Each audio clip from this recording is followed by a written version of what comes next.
Here we go. Okay.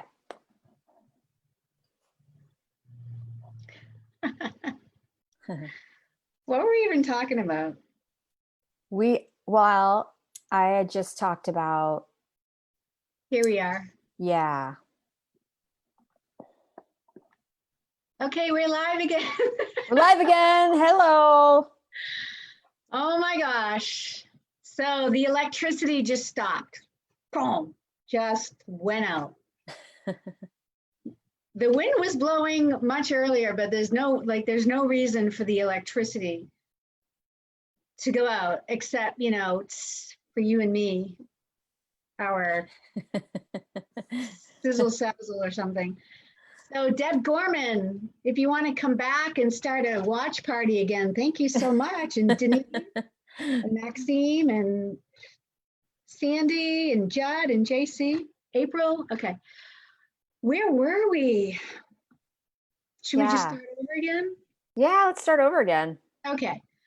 Hey everyone, I'm Janet Caliri, and I'm the founder of Visible Transitions. And that is a photographic process I developed using curiosity and a smartphone camera to help you go from overwhelmed to overjoyed, or in this case, what we're really talking about, from suffering to celebration during any kind of life transition, particularly where we're going to talk about today is your health. Who I have here in our curious conversation is Dr. Amy Shouse, badass integrative medicine doctor who she's been taking care of me for 8 months. And I've been seeing lots of doctors and practitioners, but you are my main gal, Amy.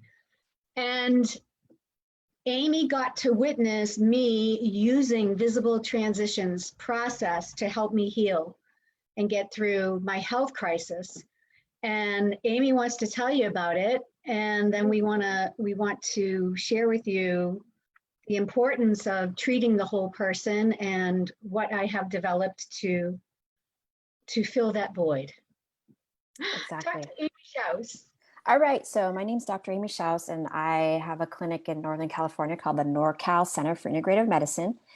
And Janet came to me 8 months ago for some stuff that was going on, hives and basically like an allergic reaction to something. And in the process of that, she got 2 concussions right in a row because when she passed out with an anaphylactic situation, lost consciousness, hit her head, and then got up and then hit her head again. Luckily got herself to a phone and called 911. Thank God. My butt. Wow, that's some serious, yeah. So what I want to say is, as a practitioner, and many practitioners and doctors, we interface with patients, we give recommendations, we help them through the process somewhat, but I've never seen anyone who actually had their own system, their own tools to really help get themselves through the resistance that comes up around when you're sick, when you're in pain, when you're going through something very physical and emotional and mental.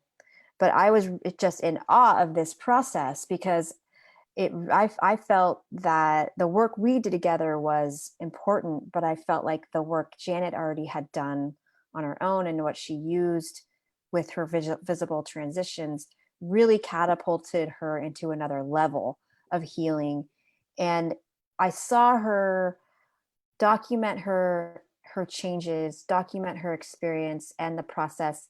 I saw her working through the resistance that would come up around bits and pieces of it and parts of it and how it unfolded. And as a practitioner, you want your patient, your patient's going to have resistance to the dietary change, to the lifestyle change, to the condition itself, and the discomfort that all of that brings, to the overwhelm, to all of these things. So watching someone be able to use their own tools that they've cultivated in their life to create this process to help get through and heal was very cool. And as a practitioner, like I said, it's kind of took some pressure off of me too. You know, you want to really help people, and sometimes it's hard to help them get over the overwhelm or and you're the one giving them these recommendations too. You're the one saying, don't eat this or try to do this. And, you know, so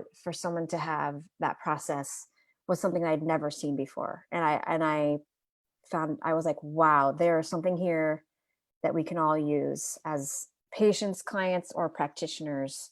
Because as a practitioner, we are sometimes patients ourselves too. So Sure.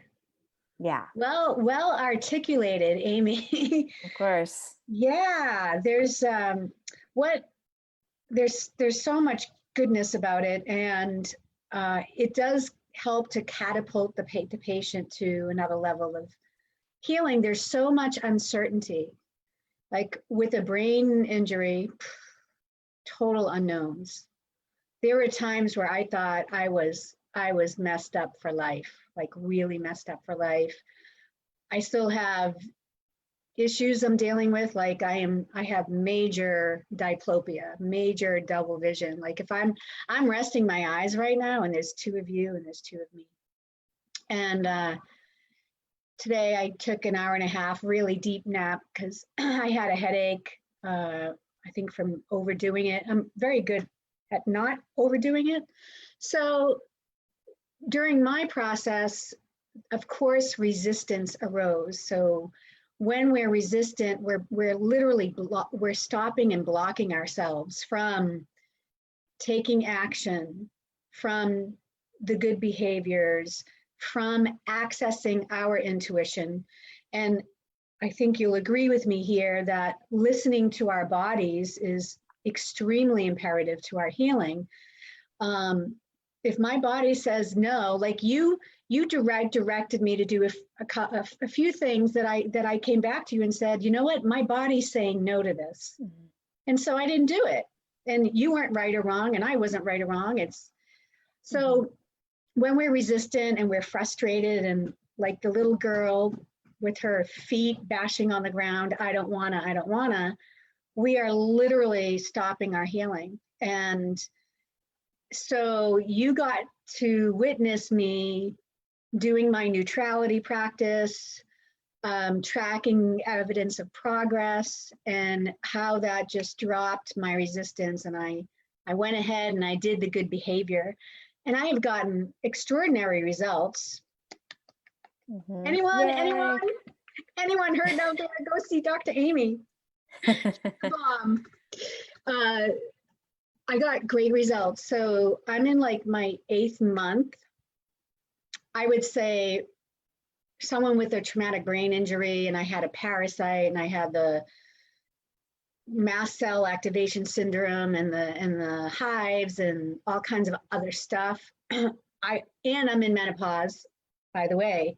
So I would say I'm doing pretty damn good. I mean, I get to tell you that I feel badass, literally. Like I feel joy and I feel like a badass, and I'm not even over this. I mean, I got a ways to go. And then there's the corona apocalypse in the backdrop. Right. So, wow. Yeah. So I'm a model of my methodology, and you're a witness to it. And it really is important. This whole point that we're making is to fill this void for people out there who's listening. And now it won't even let me come. Oh, wait, it's letting me come over here if we have any comments. So if you're someone who has a chronic health issue or an acute health issue, in between seeing your doctors and your practitioners, if you feel like you're struggling and you're alone and you have so much resistance to the reality, this upcoming support group, it's called From Suffering to Celebration. Literally, it's going to take you from suffering to celebration. And it's a way to be in community and to stay accountable to those steps that are necessary for your healing. And you get to learn my photographic process, and you get so what I'm going to do is teach you my processes. You get guidance from me, and then you create a confidential community. And we need community in order to heal as well. And you witnessed this, and so many people out there on Facebook have witnessed my community stepping up for me in ways that are, I mean, astronomically astounding. I'm still astounded.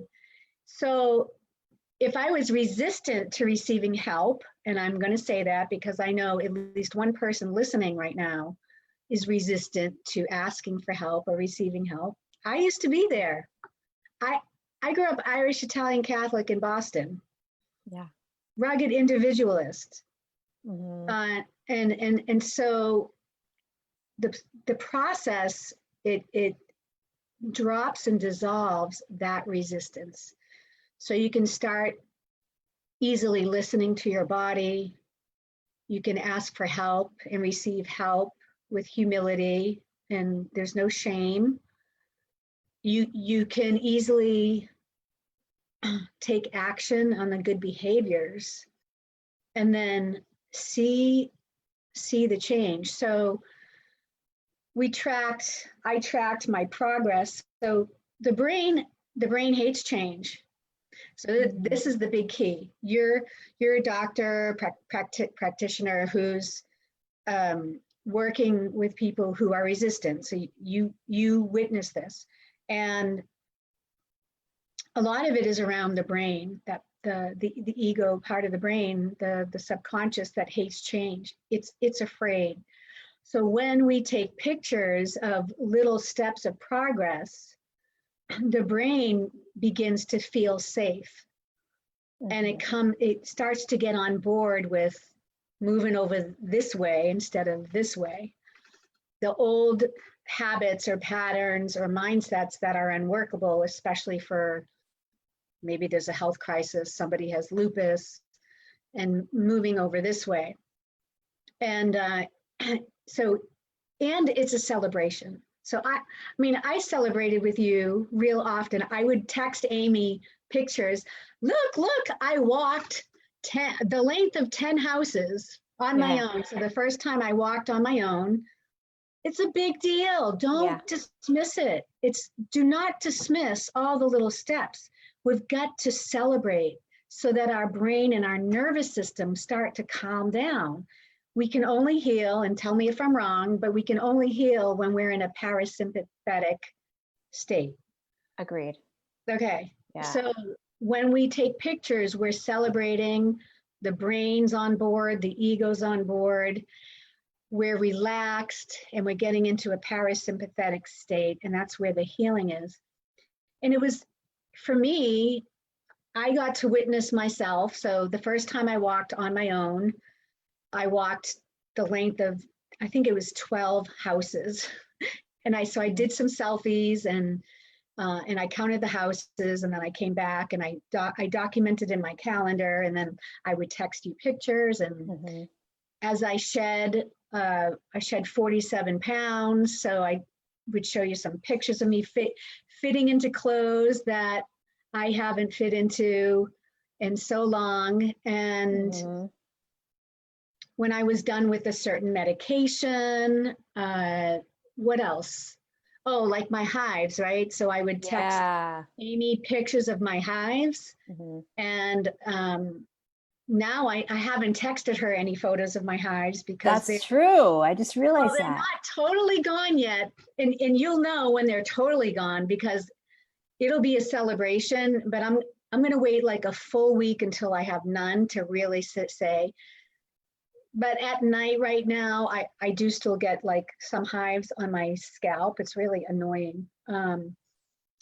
So these are ways for us to celebrate together and nourish and reset, and reset.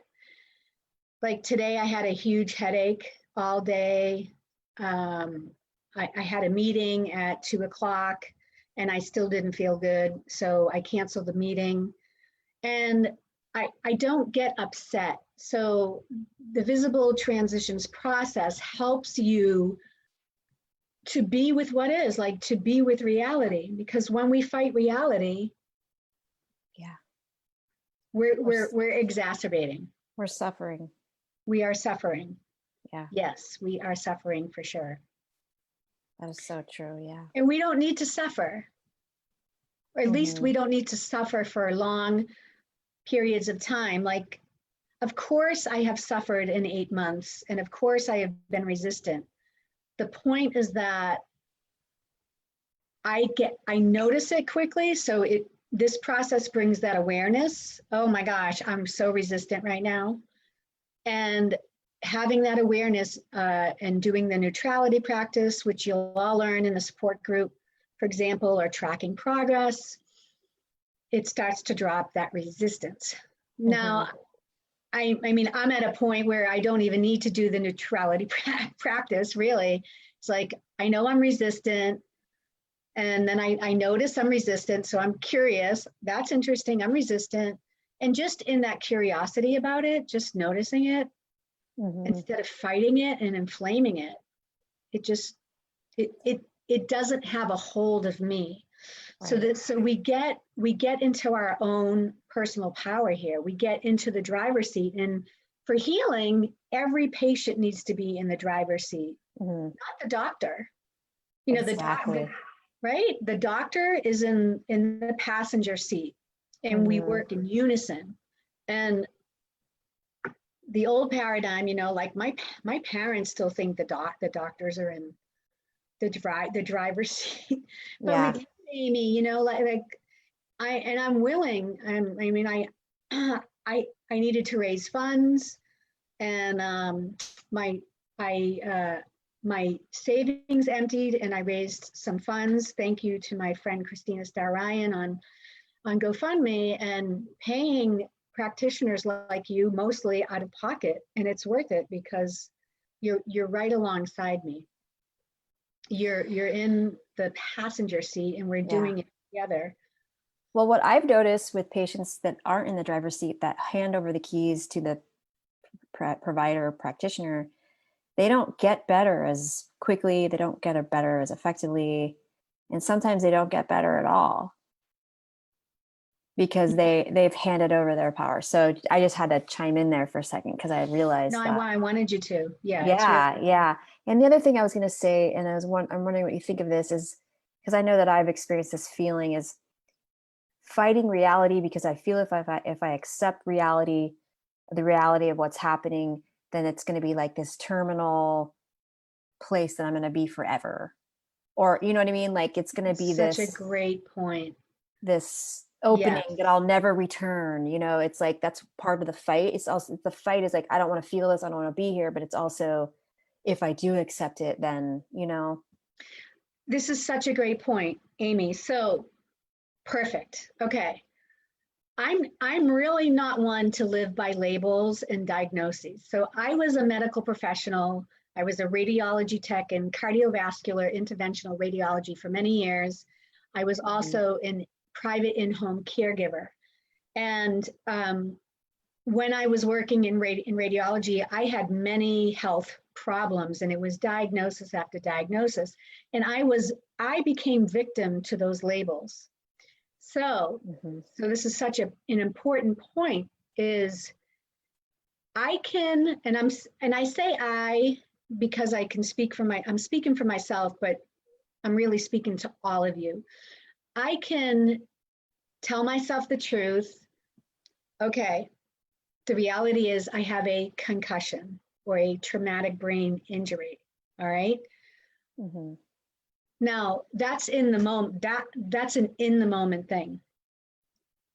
And what you're speaking to is, I don't need to live in that diagnosis. So the work that I do is really bringing people to a place of non-duality. It's that curious neutral state.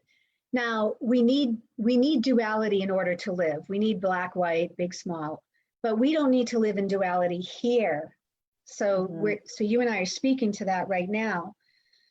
I'm, you know, if I deny that I have a brain injury, I'm going to mess myself up. I'm going to mess myself up big time. Yeah. Because I feel pretty good, and I naturally just want to go do and be as Janet does. No. No. So there's looking at reality and not being a victim of the diagnosis or the label, but just simply being with the reality. So again, like staying in the driver's seat, I envision it like this, like I'm in the driver's seat and next door in the passenger seat is like you, my concussion, my hives, like all that's going on, and really pulling this together. Okay. Yeah. So it's such a great point, because people become victimized by those diagnoses and the labels. They just give their power away.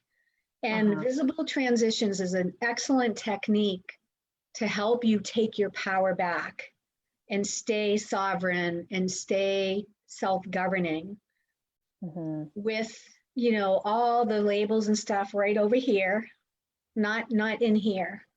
And it's important to you know, look through the different lens and look at the truth. Right, okay, right. Yeah, I got a couple of concussions. I mean, my whole spine is bashed up, my jaw is still way out, and there's so much going on.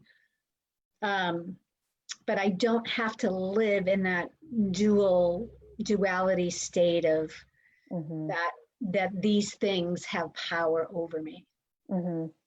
And that is something that we can continue talking about in these introductions and during these From Suffering to Celebration support group, which launches in September. It's so important not to be a victim, to stay sovereign and self-governing. And yeah, it's so important. Oh my gosh, because like, I know so many people with health issues, and they get really upset, and they're resistant, and I see them stop themselves. So then I see them get into their power, and you know, there's breakthroughs and there's results. You know, I had some amazingly powerful spiritual breakthroughs and aha moments. I wouldn't have had those if I just laid in my bed for months here in my resistance. Yeah. I had life-altering, I'm talking life-altering epic wake-ups that have literally changed the trajectory of my life. So that's all added bonus. And this whole health crisis was like the planting of the seed of these wake-ups that I've had. That you know, so I'm excited because now I have so many more tools to add to the process. And you know, for the most part, even though I was hurting, I was feeling joy. I mean, I felt playful and curious. And when I was going down that rabbit hole, which was a few times, I'm not saying this is just going to stop you and have you be a perfect person, because we're all perfectly imperfect and imperfectly perfect. We're all going to go there. So this process helps you get out pretty quickly. And not go down that hole. But there were times I was going down that hole, and I got into the state of curiosity. And curiosity, you know, that's one of your values as well. As a doctor, you dig and you dig. Yeah, without it, where would we be? We would be at the end of a conversation. We want to open the conversation. Yeah. And the possibilities, you know, and Cynthia Riggs said something last week about, in our culture, we are expected to have perfect health all the time. And I thought that was interesting. I know. Because I hadn't thought of it that way. And she said that, and I was like, she's right. And so when we don't there's also like a feeling, like I'll speak for myself, maybe shame, like where does that come? Shame or something Shame. defective, shame. This, what Joseph Campbell called the swampland of the soul, the shame. So I imagine visible transitions works through a myriad of different feelings we might have about whatever condition quote we're in. It certainly does. And shame is one of them. And shame does no good. It really does no good to any of us, whether we're healthy or ill. And yeah, I mean, I don't know many people, if I even do, that are in perfect health. And again, the whole idea is to be with what is and work with it, not try to push it away, because there's two parts of the resistance. There's the pushing away, the aversion, and the ignoring it, and then there's the attachment and craving, like to what was, or to my youthful. I mean, I've aged so much in 8 months, like being attached to, I don't want these wrinkles anymore, and and I lost a third of my hair, and whatever. So it really helps you get into that, like you and I are giggling and we're smiling. That's the healing. That's the healing place. And it's also, why not feel joy? Because life transitions are not going away, and health issues are not going away. Yeah. And yeah. That is the truth. So we have That's to the work with truth. this. We have to work with this human condition and not fight it, and use a strategy to really help us along here, because there's no instruction manual on this when we're put on this planet. There's a lot of other expectations, and there's other ways of dealing with things, but there's not a lot that directly address this in this way. So, and it's fun. I think it's fun. Yeah. And you as my doctor got a really up close look at what was going on with me in between our sessions. Yeah. Yeah, it was really cool to see, because as a doctor, as a provider, you think about your patients in between. I wonder how she is, and you're kind of used to you see progress, but people are typically emphasizing what's going wrong, not what's going right so much. Yeah. They talk about what's going right, but not as much. And to get updates, to see the feedback, that was really cool. And to focus on what's working. I mean, even when I took photos of just my bashed up face and hives like swollen all over me, I was still being with what is. So there's a beautiful level of compassion for the self that is developed. And I totally lost track of what we were sharing. Oh, that's fine. Point that I needed to make. Was it about shame? Well, shame does not help you heal. Compassion does, for sure. And we were saying that that you got to see what was going on for me in between sessions, and for me it was a fun way to stay connected to you, and have you be compassionate with me when you saw what looked like I had 2 steps back, when 3 days ago it was a step forward, and so just treating all the emotions equally. It's not negative, it's not positive. We treat them in an equal way, then again, they don't have power over us. So it's 4:24. Okay. In 6 minutes, we're surprising my mom in Boston on her 80th birthday. Yeah. I set up a Zoom. So okay. Why don't we, folks, on Monday, this coming Monday, in a few days, from 9 a.m. to 10 a.m. Pacific time, Amy and I are going to offer another free introduction meet and greet where you get to meet us, and people get to have an experience of visible transitions. And we'll have another intro on the 17th. So if you're not available Monday or on the 17th, same time, register anyway, so that you get the replay and that you get updates on the upcoming support group. So the support group is going to launch in September. It's called From Suffering to Celebration. And you have witnessed it right here, that it can be done. And it's going to be an ongoing support group because the brain hates change. It needs consistency and repetition over time.